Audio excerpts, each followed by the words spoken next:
나리, 나리, 어서 피하셔야 합니다.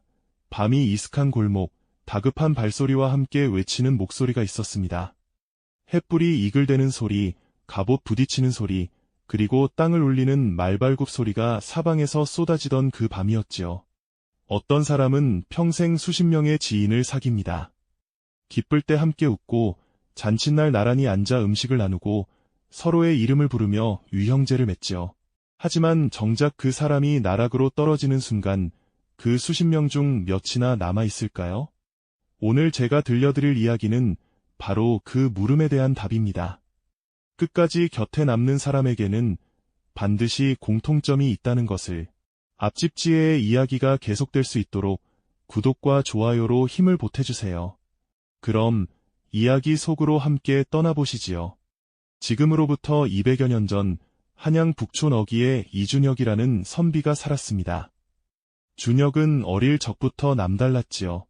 5살에 천자문을 떼고 10살에 사서삼경을 줄줄 외웠으며 15세 이미 고을 훈장도 혀를 내두를 만큼 글솜씨가 빼어났습니다.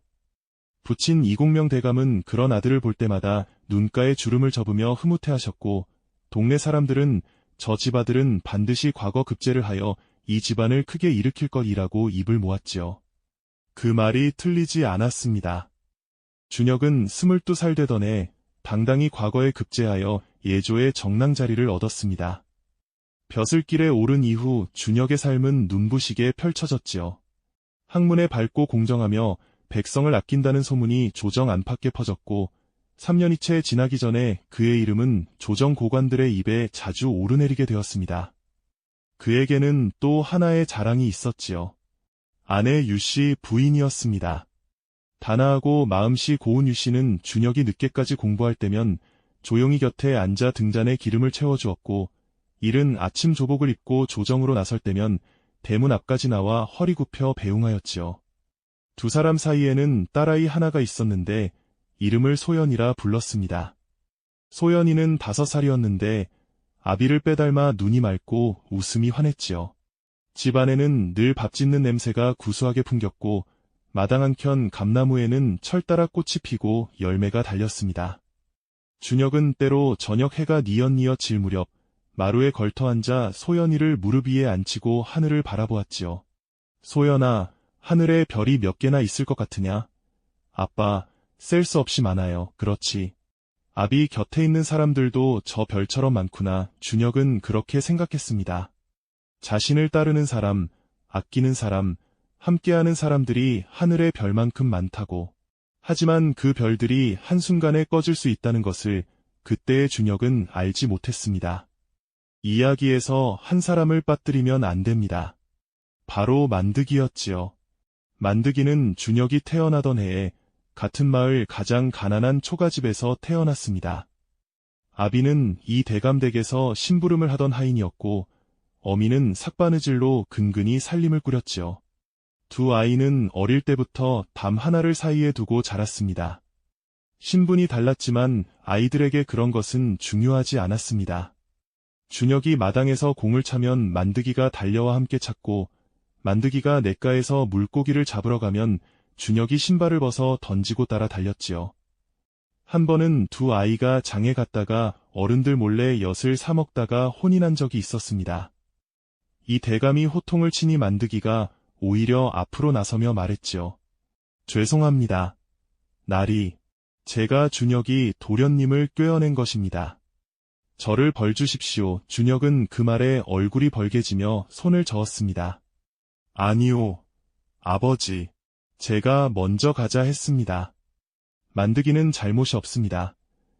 그 모습을 보고 이 대감은 한참 두 아이를 번갈아 바라보다가 결국 허어웃으며 두 아이의 등을 한 번씩 두드려 주었지요. 둘 다 거짓말쟁이로구나. 그러나 서로를 감싸는 마음은 훌륭하다. 다음엔 먼저 허락을 받거라. 세월이 흘러 준혁이 과거를 보러 한양으로 떠날 때 만득이는 대문 밖까지 따라 나와 눈물을 훔쳤습니다. 도련님, 꼭 급제하셔야 합니다. 제가 여기서 빌겠습니다. 준혁은 그 모습을 보며 웃었지요. 만드가, 내가 급제하면 너도 한양으로 데려가마. 내 곁에서 일하면서 같이 살자. 만드기는 그 말을 가슴에 꼭 품었습니다. 그리고 준혁이 정말로 급제하던 날, 만드기는 도련님을 따라 한양으로 올라와 이준혁의 집에서 허드레시를 맡아 하게 되었지요. 만드기는 투박하고 말도 없었습니다. 잔치가 있어도 한쪽 구석에 조용히 앉아 있었고, 손님들이 왁자하게 웃을 때도 혼자 묵묵히 뒷정리를 했지요. 하지만 새벽같이 일어나 마당을 쓸고 준혁나리에 벼루에 먹을 갈고 밤늦게까지 등잔에 불을 밝혀두는 사람은 언제나 만드기였습니다. 아무도 그것을 눈여겨보지 않았습니다. 그게 당연한 듯 여겼지요. 바로 그 시절의 이야기입니다. 준혁이 벼슬에 오른 지 5년째 되던 해 가을이었습니다. 조정에는 영의정 홍대원이라는 자가 있었는데 권세가 하늘을 찌를 듯하여 감히 그를 거스르는 자가 없었지요. 홍대원은 겉으로는 학문을 숭상하고 백성을 위한다는 말을 입에 달고 살았습니다만 실제로는 자신의 일파를 키우고 반대파를 하나씩 제거하는 데에 능한 교활한 인물이었지요. 준혁은 그러한 홍대원의 행태를 바로잡고자 상소를 올린 적이 있었습니다. 공금이 엉뚱한 대로 새어나가고 있다는 사실, 백성의 세금이 권문세가의 창고로 흘러들어간다는 사실을 조목조목 적어 임금께 아랜 것이지요. 상소는 잠시 조정을 술렁이게 했습니다. 하지만 홍대원은 무너지지 않았습니다. 오히려 이를 계기로 준혁을 제거하기로 마음먹었지요. 어느 이른 아침 준혁이 조복을 갖춰 입고 조정에 들어서려는데 금부도사들이 그의 앞을 막아섰습니다. 이준혁, 그대에게 역모의 혐의가 있어 잡아 가두라는 명이 떨어졌소. 준혁의 입에서 말이 나오지 않았습니다. 역모라니, 그런 터무니없는 말이 어디서 나온 것인지 도무지 이해가 되지 않았지요. 이게 무슨 말이오? 나는 역모와는 아무 관련이 없소. 내가 상소를 올린 것은 나라를 바르게 하고자 함이었소. 그러나 금부도사들은 들은 채도 하지 않았습니다. 준혁은 그 자리에서 결박되어 끌려갔고 그날로 그의 관직은 모두 박탈되었습니다.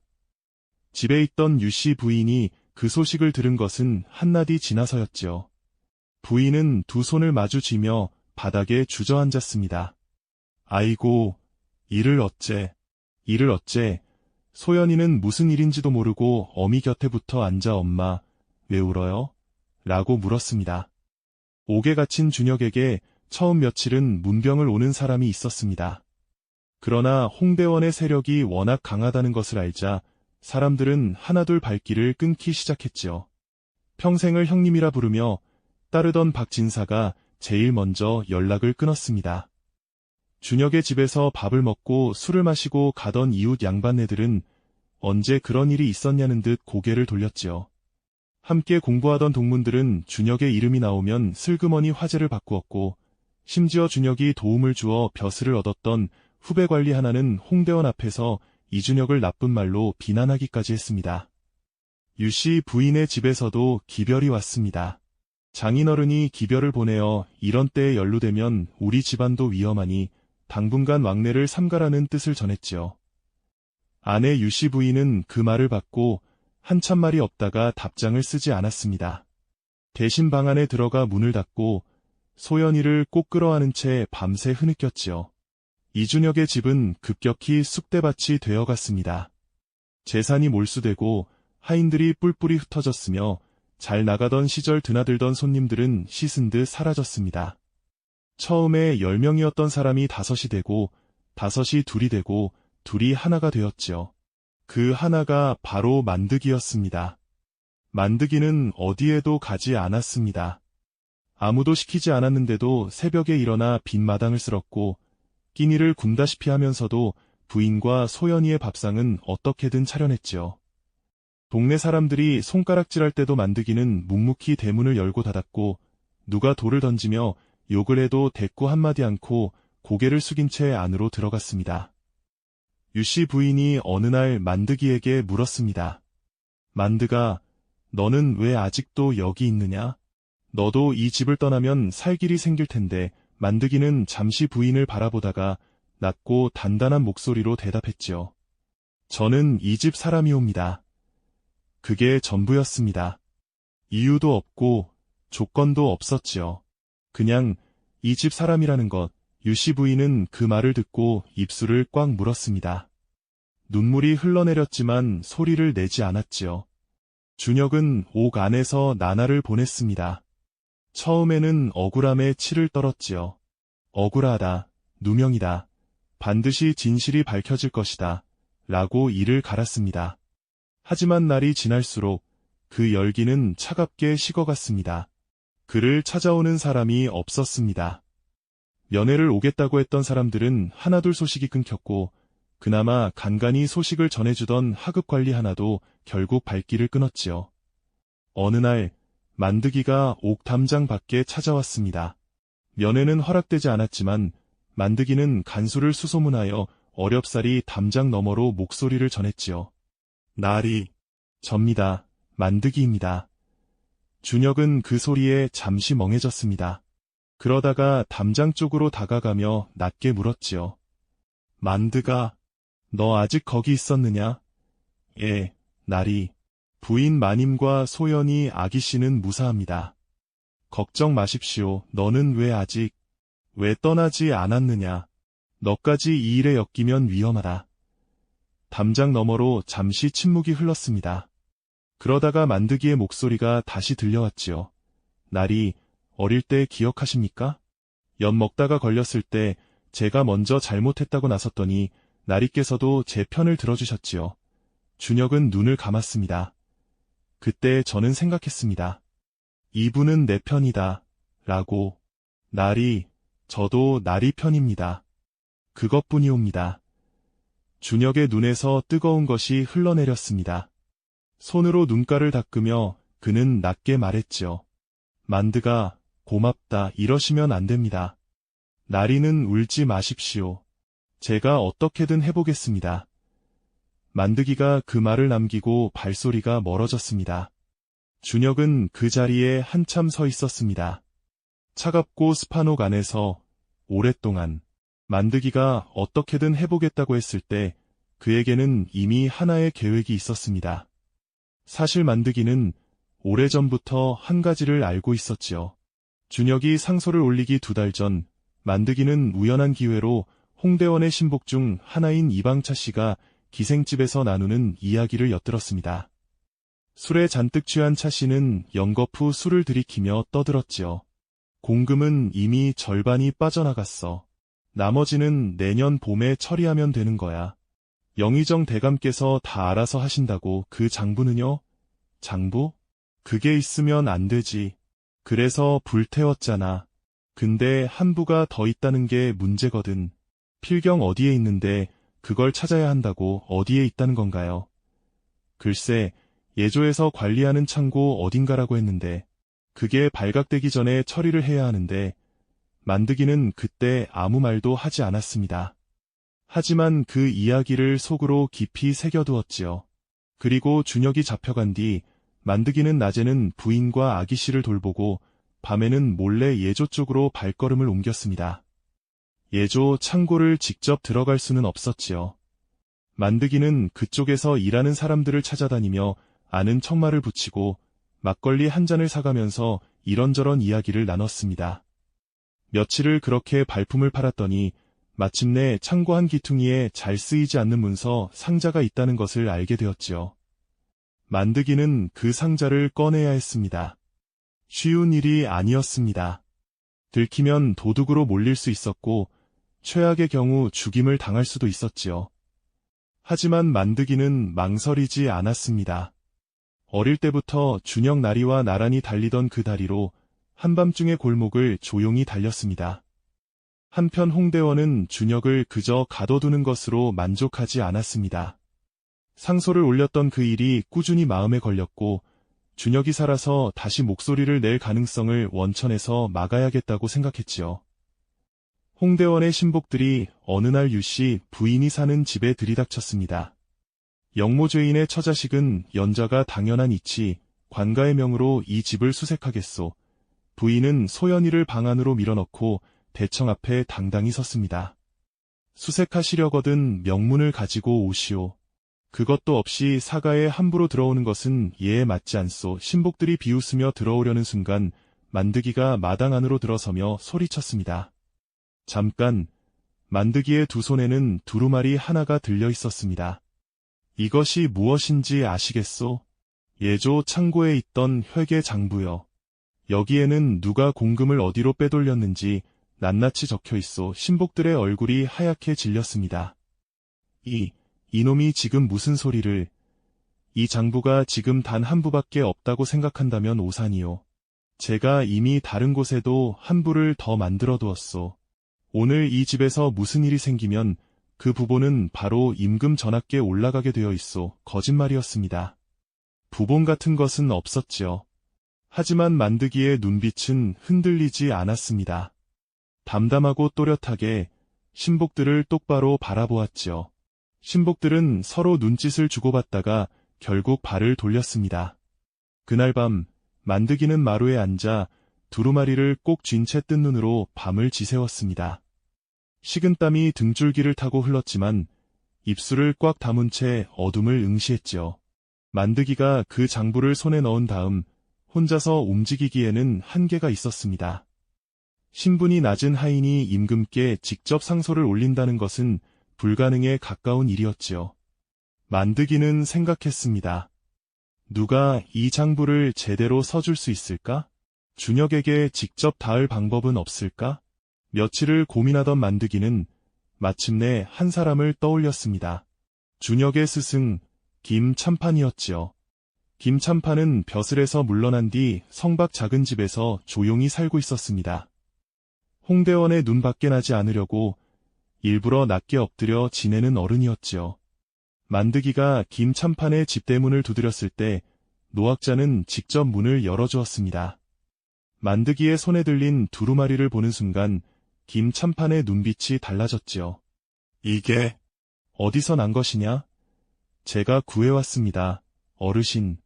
이준혁 나리는 억울하십니다. 어르신께서 이 장부를 제대로 써주신다면 나리를 구할 수 있을 것입니다. 김참판은 두루마리를 펼쳐 한참 읽었습니다. 읽으면서 눈살이 점점 깊어졌고 이윽고 두루마리를 조심스레 말아지며 낮게 말했지요. 오래 기다려왔던 것이 왔구나. 김참판은 제자가 잡혀간 뒤로도 마음이 무거웠습니다. 하지만 혼자서는 어떻게 할 수가 없었지요. 증거가 없었으니까요. 이제 증거가 생겼습니다. 김참판은 그날 밤 붓을 들었습니다. 오래 묵혀두었던 그 붓으로 임금께 올리는 상소를 쓰기 시작했지요. 손이 떨렸습니다. 나이든 손이라 붓질이 예전 같지 않았지만 한자 한자는 또렷하고 단단했습니다.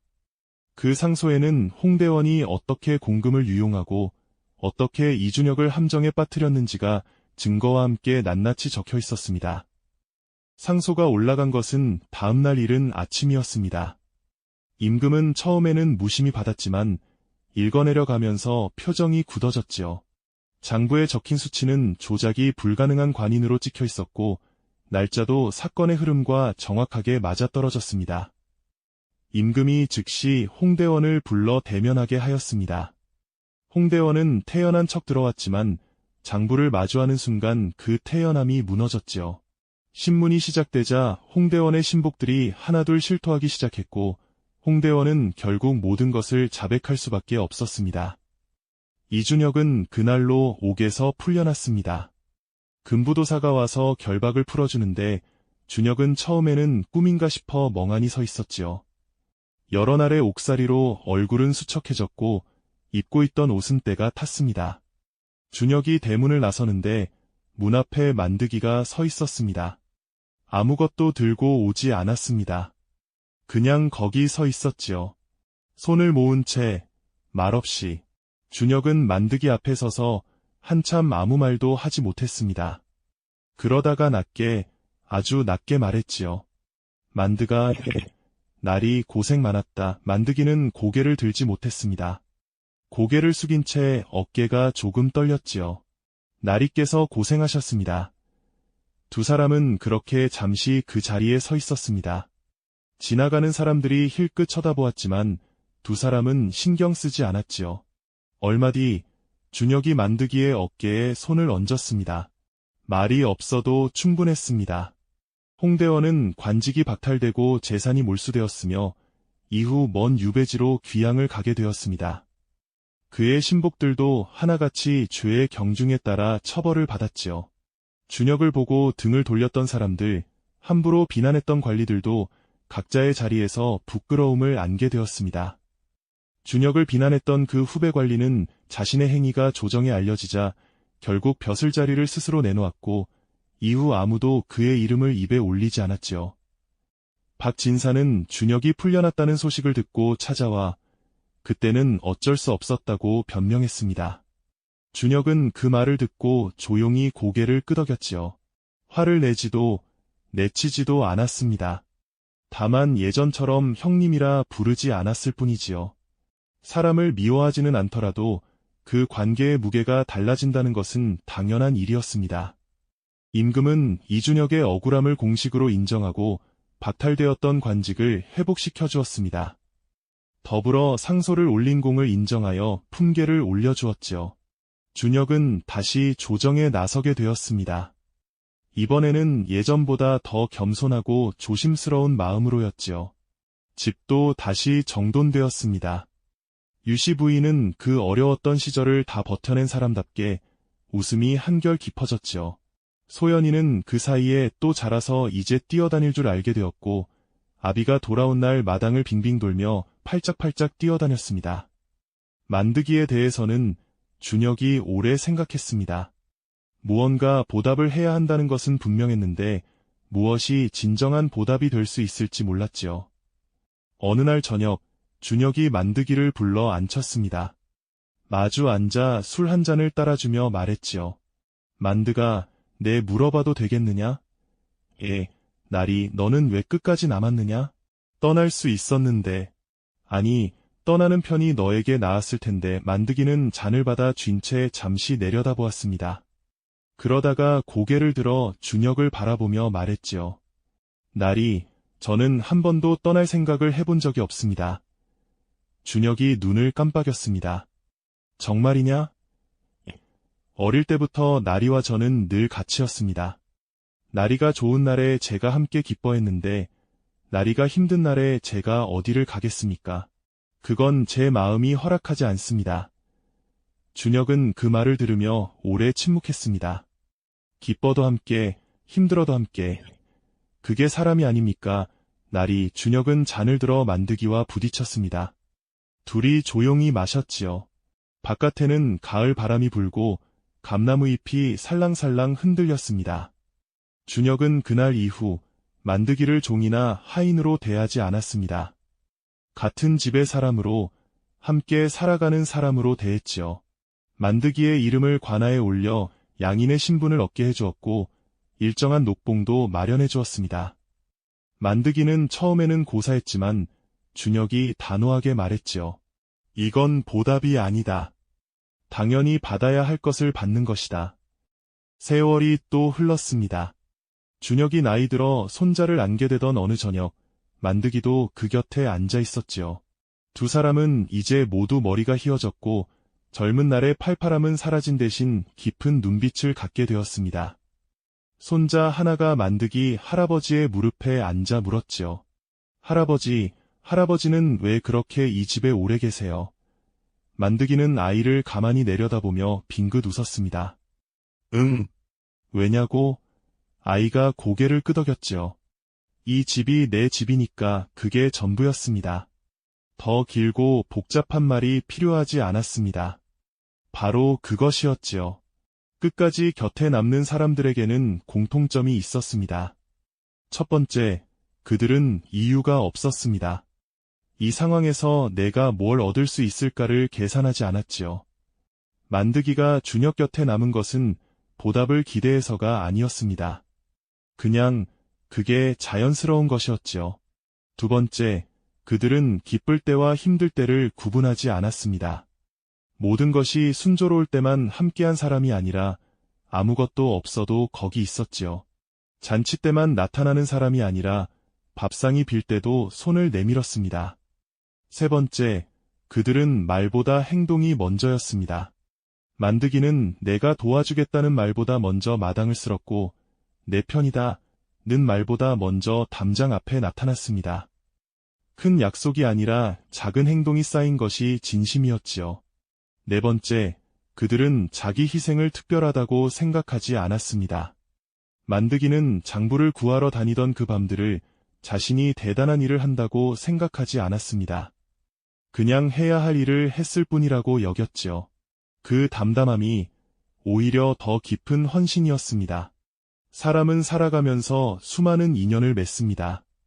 하지만 나락으로 떨어지는 순간 그 많은 인연 중 끝까지 곁에 남는 사람이 누구인지 비로소 알게 되지요. 그리고 그 사람이야말로 진정으로 소중히 여겨야 할 사람입니다.